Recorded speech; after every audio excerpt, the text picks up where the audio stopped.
Hi everyone, आज की हमारी कहानी है जैसा सोचोगे वैसा बनोगे। एक जंगल में बरगद का एक पेड़ था।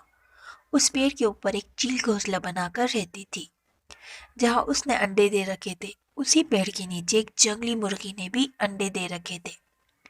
एक दिन उस चील के अंडों में से एक अंडा नीचे गिरा और मुर्गी के अंडों में जाकर मिल गया।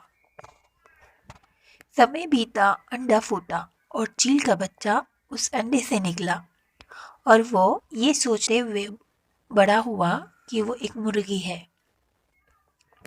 वो मुर्गी के बाकी बच्चों के साथ बड़ा हुआ। वो उन्हीं कामों को करता जिन्हें एक मुर्गी करती है।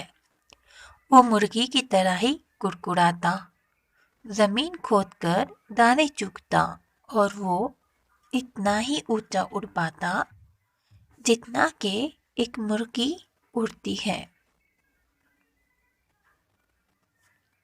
एक दिन उसने आसमान में एक चील को देखा जो बड़ी शान से उड़ रही थी।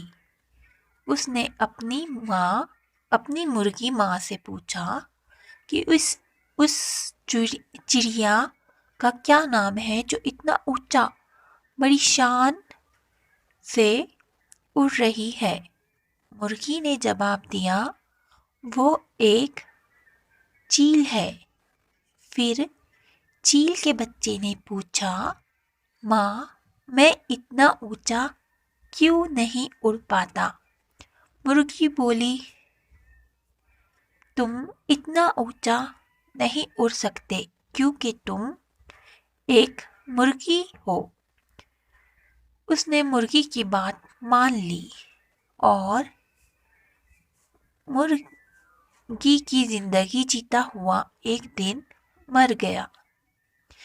तो इस कहानी से हमें ये सीख मिलती है कि आप जिस माहौल में रहते हो, जैसा सोचते हो, आप वैसा ही बन जाते हो।